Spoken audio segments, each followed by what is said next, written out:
안녕하십니까.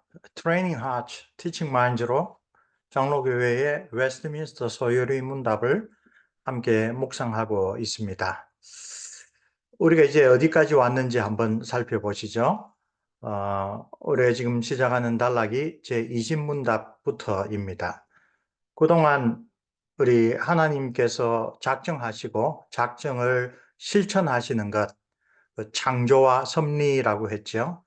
구와 신문답이 창조에 관한 것 두 문답으로 아주 간략하게 그러나 핵심을 잡아서 잘 소개했다면 11에서 12문답은 섭리에 대한 것 역시 섭리 일반에 관한 설명과 사람에 대한 특별한 섭리로 나누어서 설명했습니다. 그리고 13에서 19문답 우리가 지난번까지 묵상했던 내용들을 보면 하나님이 사람에 대하여 특별한 섭리를 하셨을 때에 사람, 특별히 인류를 대표하는 아담과 하와의 반응, 즉 순종과 불순종을 통하여 동상 중앙에 있는 생명나무로 가기를 바라였던 그런 하나님의 행위 언약에 대하여, 즉 생명의 언약에 대하여 우리 인류의 조상인 또 인류를 대표하는 아담과 하와의 불순종으로 말미암아 어떤 결과가 일어났는지, 그 결과를 죄와 비참이라고 하는 그 두 개념을 통하여 아주 구체적으로 살펴본 것이 우리 지난번까지 묵상했던 내용입니다. 이제 거기에 대하여 죄와 비참에 빠진 사람에 대하여 하나님께서 어떤 특별한 섭리, 즉 구원을 베푸셨는가를 다루기 시작합니다. 이번에 20문답부터 28문답까지 하나님께서 그 베풀어 주신 구원의 섭리를 실행하신 예수 그리스도에 관하여 설명을 하고, 그 다음에 29문답에서 38문답은 그렇게 예수께서 성취하신 그 구속의 그 열매를 어떻게 성령 하나님께서 택함 받은 사람들에게 적용하시는가를 29에서 38문답까지 다룹니다. 자, 38문답 하면 우리가 다시 한번 기억할 것이 있습니다. 1문답, 2문답, 3문답이 사람의 제일 되는 목적, 그 목적을 이루기 위하여 주신 지침, 그 유일한 지침인 성경이 가르치는 두 가지 아주 핵심적인 교훈 중에 첫 번째가 사람이 하나님에 대하여 믿을 바를 바로 사계명 4문답부터 38문답까지 설명한다고 했죠. 그리고 바로 이 부분이 우리가 익숙하게 알고 있는 사도신경에서 고백하는 성부, 성자, 성령 하나님, 그리고 그 삼일째 하나님께서 우리의 구원을 위하여 하신 일들을 소개하는 부분에 해당합니다. 39문답부터는 산문답의 두 번째로 소개된 성경의 핵심 교훈, 즉 하나님께서 사람에게 요구하시는 본분, 의무가 무엇인가를 다루게 됩니다. 자, 이제 우리가 첫 번째 핵심적인 내용, 하나님에 대하여 사람이 믿어야 할 바의 중요한 성자 예수 그리스도의 구속, 그리고 성령 하나님의 그 구속의 적용, 이 부분을 이번부터 다루기 시작하는 것입니다. 자, 20번 문답입니다. 하나님께서는 모든 인류를 죄와 비참 가운데 죽도록 내버려 두셨습니까? 그 대답은 무엇입니까? From all eternity, 즉 창세 전부터, 영원 전부터, 그리고 merely because it pleased him. 그 원인은 하나님께서 그것을 스스로 기뻐하셨기 때문에 하신 일은 하나님께서는 어떤 사람들을 영생으로 선택하셨다. 이 영생으로 선택된 자들을 하나님께서는 죄와 비참에서 해방시키셨는데 그 해방시키시는 모든 일을 잘 요약하여 설명하는 개념이 Covenant of Grace, 은혜 언약에 의하여, 은혜 언약이라는 개념이 나타납니다. 그리고는 그들을 한 구속주에 의하여 구원에 이르도록 인도하셨다. 이 대답을 합니다. 제20문답은 그래서 은혜 언약에 따른 하나님의 구원이라는 성경의 핵심 주제를 다루기 시작합니다. 영원전에 단지 하나님의 기뻐하시는 뜻에 따라, 그리고 일부 사람들을 영생으로 선택하였다라는 이신문답의 답변의 첫 번째 문장의 핵심이 이 세 가지입니다. 그리고 두 번째 문장은 그 선택이 은혜 언약에 의하여 그 택함 받은 자들을 죄와 비참에서 해방시키고 또 한 구속자에 의하여 구원으로 인도받는다. 이 구원, 은혜 언약이 하는 일이 뭐냐? 해방시키고 구원으로 인도한다. 이 두 가지로 설명하고 있습니다. 월요일 묵상과 관련하여 아담과 하와의 타락의 현장에서 하나님께서는 뱀의 머리를 부술 여인의 후손에 관한 약속으로 바로 이 은혜 언약을 시작하셨습니다. 소위 원초적인 복음, 원시복음이라고 하죠. 타락 이후 여러 세기 동안 하나님의 백성들은 바로 그 약속된 구속자의 탄생을 기다렸습니다. 우리가 바로 예수 그리스도라고 하는 분이 누구신지를 바르게 알 때 구약 성경 전체가 바로 그분, 하나님께서 아담과 하와에게 약속하신 여인의 후손, 뱀의 머리를 부술 그 구속자를 기다리는 그 많은 예언들이 구약에 적혀 있고 또 구약 성경 전체가 사실은 바로 그 예수 그리스도 메시아를 기다리는 것을 초점으로 맞춰서 기록되어 있다는 것을 알고 있습니다. 그 구약 성경의 많은 예언들은 예수 그리스도께서 오셔서 완전하게 성취되었습니다. 그 예언들 중에 어떤 것들은 약속된 그분이 오셔서 하실 구속의 일을 우리의 죄책을 대신 지시는 것, 그리고 하나님께 대한 온전한 순종을 통하여 우리를 죄와 비참에서 구속하실 것을 가르칩니다. 죄와 비참에서 구속하시는 것은 온전한 순종으로 말미암아 우리에게 영생을 가져다 주시는 것을 포함하고 있습니다. 그런 대표적인 구약의 예언들 가운데 하나가 잘 아는 이사야서 53장에 나와 있는 고난당하는 하나님의 종, 그죠? 너무나 예수 그리스도의 사역을 분명하게 예언했던 그런 하나님의 종에 관한 예언입니다. 자, 예수 그리스도의 구속은 우리가 크게 두 가지로 소개되고 있는 것을 봅니다.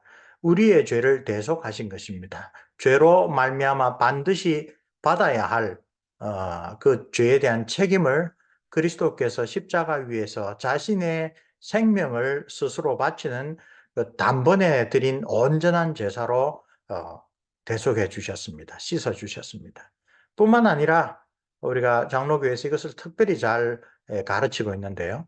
아담과 맺은 하나님의 언약, 즉 행위 언약이라기도 표현하고 대요리 문답은 생명의 언약이라고도 표현하는 그 핵심은 하나님의 뜻을 온전히 순종할 때 생명나무로 상징되는 바 하나님과의 완전한 교제로 들어가는 것, 곧 생명의 근원이신 하나님과의 관계가 그야말로 뗄래야 뗄 수 없을 정도로 깊어지는 것, 곧 영생을 말합니다. 그런데 아담은 그 생명의 언약 혹은 행위 언약을 지키지 못하였죠. 온전하게 순종하지 못하고 오히려 하나님의 금령을 그대로 위반하고 말았습니다. 그러나 예수님께서 두 번째 아담으로, 즉 인류를 대표하는 분으로 오셔서 우리 모두의 순종을 그의 온전한 순종으로 대신해 주셔서 죄가 가로막고 있었던 하나님께로, 즉 영생으로 가는 길을 다시 열어주시고 그것을 온전히 이루어 주셨죠. 그래서 그 어떤 사람이라도 심지어 순교자라 하더라도 자신의 신앙과 행위를 가지고 하나님 앞에 나아갈 때는 마태복음 7장에 있듯이 나는 너를 알지 못한다. 네가 자랑하는 것 선지자 노릇을 했다. 병을 고쳤다. 뭐 기적을 행했다. 그런 것들은 하나님 앞에 하나님께서 그 우리의 죄악과 우리의 잘못을 보시면 아무런 구원의 공로 가치가 없는 것인데 우리는 하나님 앞에 갈 때에도 예수 그리스도께서 우리를 위하여 완전한 순종을 해주시고 그로 말미암아 얻으신 영생을 우리에게 선물로 주시기 때문에 그에 의하여 나아간다는 것이죠. 로마서 5장 8절이 왼쪽 아래에 있습니다. 하나님께서 우리에 대한 하나님 자신의 사랑을 증거하여 보이시는데 그것은 바로 예수께서 우리를 위하여 죽으셨다. 우리가 여전히 죄인일 때에. 오른쪽은 히브리서 5장 8절을 이야기를 합니다. 하나님 예수 그리스도는 비록 그가 성자 하나님이시지만 그러나 무엇을 배웠어요? 그가 받으신 고난을 통하여 순종을 배웠다. 그리고 5장 9절을 가면 자기에게 순종하는 모든 자들에게 영원한 구원의 근원이 되신다라고 이야기를 하십니다. 자, 화요일 묵상으로 넘어가 보겠습니다. 화요일 묵상의 그 구절은 아주 중요한 에베소서 1장 3절에서 6절을 중심으로 우리에게 설명하고 있습니다. 찬송하리로다. 하나님, 곧 우리 주 예수 그리스도의 아버지께서 그리스도 안에서 하늘에 속한 모든 신령한 복을 우리에게 주시되 곧 창세전에 그리스도 안에서 우리를 택하사 우리로 사랑 안에서 그 앞에 거룩하고 흠이 없게 하시려고 그 기쁘신 뜻대로 우리를 예정하사 예수 그리스도로 말미암아 자기의 아들들이 되게 하셨으니 이는 그가 사랑하시는 자 안에서 우리에게 거저 주시는 바 그의 은혜의 영광을 찬송하게 하려는 것이라. 사도 바울의 이 구절은 하나님의 예정 혹은 은혜 언약의 기원이 어디에 있는가? 하나님 뜻에 있었어요. 그 근거가 뭔가? 하나님과 우리를 갈라놓는 그 죄를 예수 그리스도께서 해결해 주셨어요. 그리고 그렇게 우리를 부르신 뜻이 뭔가? 하나님 주신 은혜의 영광을 우리가 찬송하게 하려 하시는 거다. 우리를 구원하시려는 하나님의 은혜의 언약은 창세전에 결정된 것이고 그리스도 안에서 이루어진 것이고 그 택함 받는 기준은 하나님의 기쁘신 뜻이고 그 목적은 하나님의 영광이다. 그 은혜 언약으로 인하여 택함 받은 하나님의 백성들은 하늘에 속한 모든 신령한 복을 값없이 선물로 받아 누립니다. 그들 역시 택함 받은 자들 역시 본래 택함받지 못한 사람들과 똑같이 하나님의 진노와 저주의 대상이지만 오직 하나님의 긍휼하심에 힘입어 놀라운 축복을 받게 되었습니다. 성부 하나님은 바로 그런 값없이 주시는 은혜를 받을 자들을 하나님 자신의 기뻐하신 뜻대로 예정하신 그 구원의 근원이 됩니다.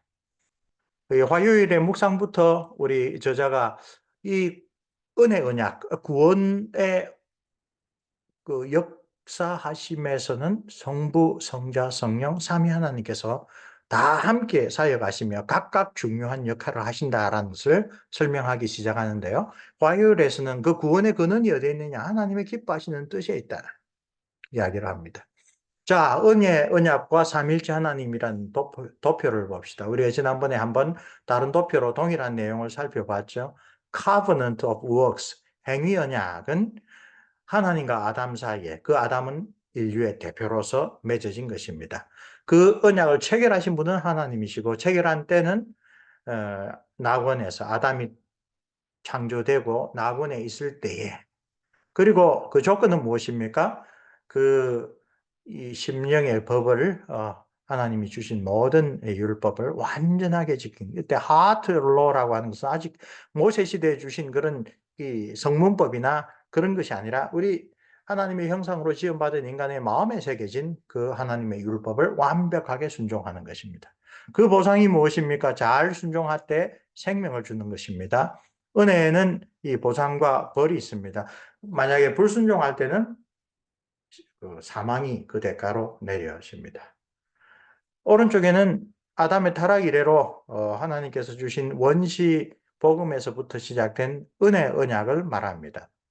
역시 그 언약의 두 당사자는 성부, 성자, 성령 하나님 그리고 모든 택함 받은 자들 사이입니다. 모든 인간들이 아니라 하나님이 택하신 자들입니다. 그 은혜 언약을 시작하신 분은 성부 하나님이고요. 그 영원 전부터 그리고 세상의 기초가 놓이기 전에 사실은 하나님께서 은혜 언약을 지으셨다. 사도 바울과 같은 사도들이 하나님의 말씀을 깊이 묵상하면서 하나님께서 얼마나 놀라우신 분이신가를 깨닫고 바로 이야기를 하죠. 창세전에 영원 전부터. 그리고 그 조건은 아버지의 그 선택하시는 사랑의 기초를 두고 성자 예수 그리스도의 구속하시는 은혜에 힘있고 성령 하나님의 거룩하게 하시는 그 능력에 의하여 여기 보면 행위 언약과 관련하여 인간이 해야 될 것이 전혀 없죠. 오히려 이것은 하나님의 절대적인 주권과 역사하심에 근거하고 있다. 그 근거는 그 보상은 하나님의 택함이고요. 그 형벌은 택함받은 자들에 대한 모든 형벌은 누가 대신 지십니까? 우리 주 예수 그리스도께서 대신 지십니다. 자, 수요일로 넘어가면 이제 성자 예수 그리스도의 은혜 언약에서의 중요한 역할이 뭔가를 소개합니다. 은혜 언약을 성취하기 위하여 성자 하나님은 성육신하여 인류를 대신할 수 있는 자리로 스스로 내려오셨으며 죄인들이 마땅히 받아야 할 하나님의 공의로운 형벌을 십자가에서 대신 받으셨고 또한 하나님의 모든 뜻을 온전히 순종하셨습니다. 그러므로서 성자 하나님은 은혜 언약의 모든 축복들을 우리를 위하여 획득하셨습니다. 예수님 자신을 위해서는 그런 것을 할 필요가 없습니다. 그렇죠? 우리를 위하여 획득하셨습니다. 그 축복들은 우리 스스로는 결코 얻을 수 없는 것인데 예수 그리스도를 믿음으로써 우리는 값없이 대가를 치르지 않고 그 구원의 축복을 누릴 수 있게 되었습니다. 종교개혁자 마틴 루터는 믿음을 통하여 영적으로 결합된 부부 관계를 비유로 예수 그리스도와 그의 신부인 교회의 놀라운 교류를 설명합니다. 신부인 그리스도인들은 그들의 모든 죄와 그 책임을 신랑이신 그리스도에게 넘겨줍니다. 전가합니다.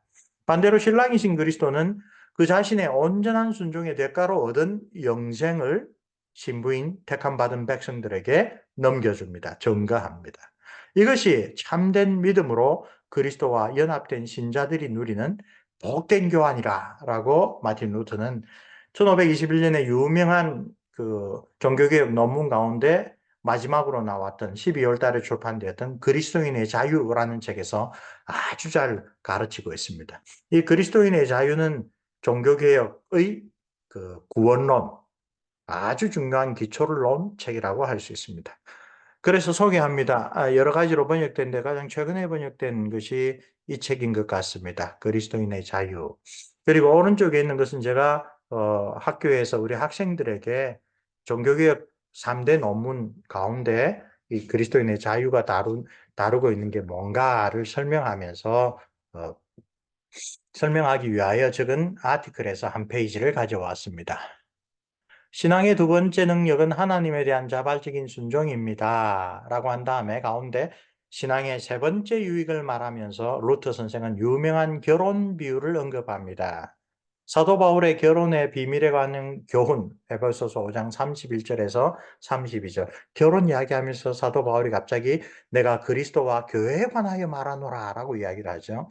그 구절에 근거하여 루터 선생은 신앙의 세 번째 큰 유익은 그리스도와 영혼을 하나 되게 하는 것인데 그런 영적인 연합으로 말미암아 복된 교환이 일어나는 것이라고 말합니다. 그리스도는 은혜와 생명과 구원으로 충만하시다. 우리 인간의 영혼은 죄와 죽음과 저주로 가득 차 있다. 이제 신앙을 그리스도와 우리 택함받은 성도 사이에 개입되도록 하자. 그러면 죄와 죽음과 저주는 인간에게서 그리스도로 넘어가서 그리스도께서 담당하시고 은혜와 생명과 구원은 그리스도로부터 우리 영혼의 것이 될 것이다. 왜냐하면 만약 그리스도가 신랑이라면 그는 그의 신부의 것을 스스로 취하여야 하고 그의 것을 신부에게 주어야 할 것이다. 율법으로서는 결코 이룰 수 없는 이런 복된 교환이 신앙이라고 하는 파이프라인을 통하여 예수 그리스도로부터 우리에게 이렇게 전가되는 것입니다.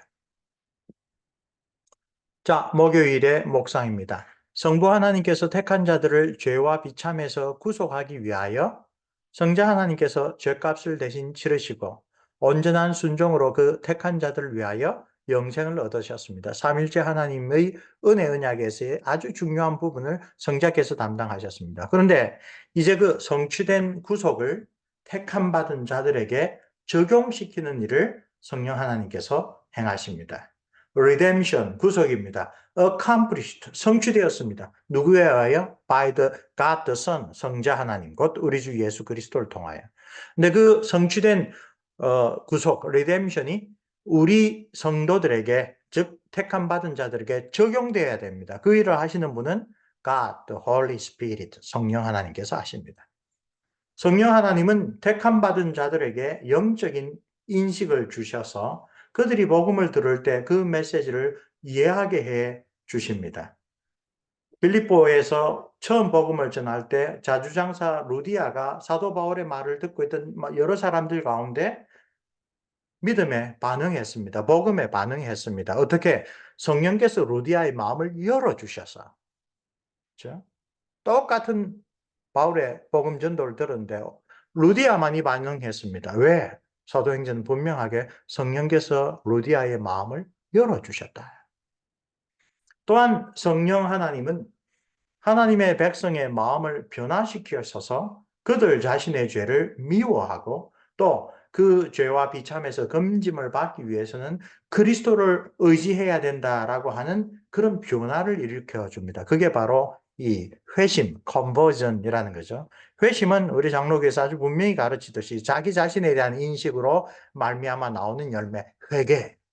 그리고 내 자신에게는 아무런 소망이 없는데 예수 그리스도를 통하여 우리가 하나님께로 갈 수 있다라고 하는 그리스도에 대한 참된 믿음, 회개와 믿음으로 conversion, 회심이 이루어집니다. 이것을 성령 하나님께서 하십니다. 또한 성령 하나님은 성자 예수 그리스도께서 획득하신 그 은혜, 언약의 축복들을 성부 하나님께서 택한 자들에게 적용해 주십니다.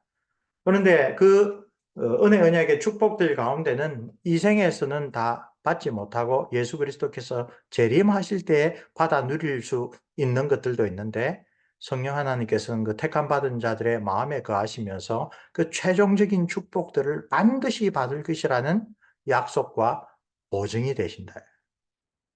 그러니까 우리 참 성령 하나님께서 우리를 붙들어 주셔서 믿음 안에서 그리스도를 바라보고 또 옛사람을 벗어버리고 새 사람으로 살면서 이 세상에서 정말 온전한 소망을 가지고 살게 해주시는 그 사역을 늘 사모하면서 또 체험할 때마다 늘 감사하는 것이 온당하다라고 이야기를 하는 것이죠. 목요일의 묵상과 관련하여 추천하고 싶은 책이 이것입니다. 아주 오래전에 성광문화사에서 번역됐는데 유명한 그 미국의 장로교 신학자 존 머레이가 이 기독론과 성령론이 어떻게 아주 밀접하게 연결되는가를 구속사적인 관점으로 잘 설명한 책. 제목 자체가 Redemption Accomplished and Applied이죠. 이 책에 대한 소개를 좀 가져왔습니다. 존 무레이의 구속론은 기독론과 구원론의 주요 내용들을 개혁신학의 관점에서 기술한 우리 시대의 고전으로 기독교 구원 진리의 핵심인 복음의 정수를 성경적으로 잘 소개하고 있다. 이 책은 크게 두 부분으로 나뉘는데 일부의 내용은 기독론에서 취급되는 예수님의 속죄 사역을 다룬다. 머레이는 그것을 구속의 성취라고 표현한다. 그런데 역사 속에서 객관적으로 성취된 구속사역은 그것이 신자 개개인에게 적용되지 않는 한 실제로는 아무런 도움이 되지 못한다. 2부에서 취급되는 내용은 바로 그런 예수님의 구속사역의 주관적인 적용에 관한 것이다. 모레이는 그것을 구속의 적용이라고 표현한다. 즉 예수님이 역사 속에서 객관적으로 성취해 놓으신 하나님의 자녀들을 위한 구속사역의 은총과 축복들이 어떻게 신자 개개인의 삶 속에 성령님의 역사를 통하여 적용되고 성취되는지를 말해주고 있다. 그러니까 교과서 좀 오래된 귀한 신학 교과서인데요. 기독론과 성령론을 한 권에 묶어서 잘 소개해주는 그런 책입니다. 제목만 제대로 이해해도 우리가 지금 지난 이틀에 걸쳐서 이 저자가 소개한 묵상 내용을 잘 이해할 수가 있습니다. 금요일입니다. 사도 바울은 로마서 9장에서 특별히 에서와 야곱 가운데 하나님이 야곱을 택하시고 에서를 버리신 것은 전적으로 주권적인 결정이며 그 둘 사이에 어떤 장단점이나 어떤 공로 때문이 전혀 아니라고 분명하게 밝힙니다. 그 자식들이 아직 태어나지도 아니하고 무슨 선이나 악을 행하지 아니한 때에 택하심을 따라 되는 하나님의 뜻이 행위로 말미암지 않고 오직 부르시는 이에 이로 말미암아 서게 하려 하사. 이 전체 구절 가운데 11절을 좀 따왔습니다. 야곱과 에서가 태어나기도 전에, 즉 그들이 하나님 앞에 섰던 행위나 결정을 하기도 전에 하나님에 대한 믿음을 갖고 안 갖고 뭐 그런 판단을 하기도 전에 오직 하나님의 기뻐하시는 뜻에 따라 야곱이 택함을 받았다는 말씀은 예정에 있어서 하나님의 절대적인 주권을 우리에게 깨우치며 우리에게 주신 신앙에 대하여 얼마나 감사한지 우리 마음을 가져야 하는지 다시 한번 알려줍니다. 그래서 9장 14절로 16절 보십시오. 사도 바울이 에서와 야곱의 선택, 예정과 관련하여 이끌어낸 결론이 무엇입니까? 그런즉 우리가 무슨 말을 하리요? 하나님께 불의가 있느냐? 그럴 수 없느니라. 모세에게 이르시되 내가 긍휼히 여길 자를 긍휼히 여기고 불쌍히 여길 자를 불쌍히 여기랴 하셨으니 그런즉 원하는 자로 말미암도 아니요 다른 박질하는 자로 말미암도 아니요 오직 긍휼히 여기시는 하나님으로 말미암음이니라. 그러니까 누가 택함 받고 누가 버림받는가? 특별히 로마서 9장은 왜 구약에서 약속한 바로 그 메시아께서 오셨는데 약속을 언약의 약속을 받은 유대인들 가운데 상당수가 예수님을 믿지 않는가? 그 가슴 아픈 그런 이야기들을 사도 바울이 자기도 유대인이다, 자기도 바리새인이었다, 언약의 상속자였다라고 하면서 설명하는 가운데 있죠. 그 가운데 하나님의 택하심은 전적으로 하나님의 절대적인 주권에 있다라고 하는 것을 이야기를 하고 있습니다. 이 오늘 본문 단락 끝에 보면 바라오에 대하여 바로를 하나님께서 주권적으로 그를 강팍하게 만들어서 하나님의 백성들을 풀어주지 못하게 하는 거, 그거 다 하나님께서 주권적으로 결정하신 거다라고 이야기를 합니다. 마지막 토요일의 묵상은 바로 이런 예정, 특별히 하나님의 절대적인 주권에 따른 선택에 대하여 사람들이 늘 마음속으로 불편해하는 것을 설명하고 있습니다. 교회 역사에서 하나님의 절대적인 주권에 따른 예정에 관한 성경의 가르침은 많은 반발을 불러일으켰습니다. 교회 안팎에서 모든 사람들은 어, 구원과 영생을 받기 위해서 인간 스스로 어떤 자격이나 자질 혹은 공로를 갖추는 것이 합당하다라는 그런 생각을 항상 머릿속에 갖고 있기 때문입니다.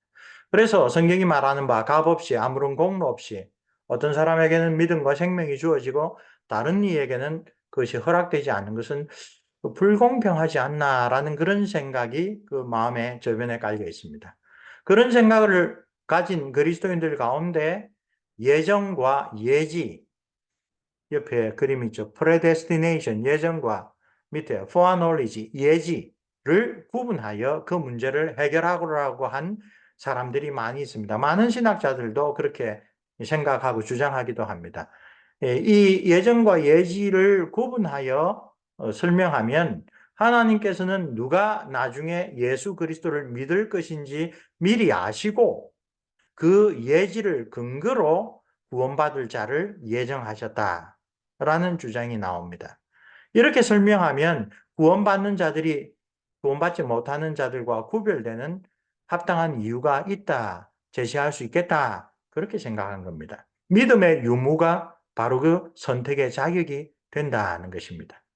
그리고 로마서 8장 28절에 30절 구원을 주신 하나님의 구원 적용이 미리 아시고 아시는 자를 부르시고 요 구절을 자기들의 주장을 뒷받침하는 증거로 사용하는데요. 우리가 금요일에 묵상에서 자주 봤듯이 바로 그 8장 다음에 9장에서 에서와 야곱의 비유, 쌍둥이를 선택하는 일에 있어서 나타난 하나님의 절대적인 주권과 또 하나님의 뜻에 따른 것이지 결코 다른 어떤 조건이 있는 것이 아니다라는 것, 파라오의 예, 이런 것을 보면 택함 받는 것, 하나님의 예정과 관련하여 하나님의 결정을 좌지우지할 피조물, 인간의 어떤 조건이나 공로 주장은 일체 배격되는 것을 우리가 알 수가 있습니다. 이 예정에 관해서는 정말 우리가 성경 말씀을 깊이 있게 묵상해야 되는 것이므로 우리 다음번에 한번 기회 있을 때에 여러 가지 성경 본문을 통하여 한번 깊이 묵상 함께 나누면 좋겠습니다. 수고하셨습니다.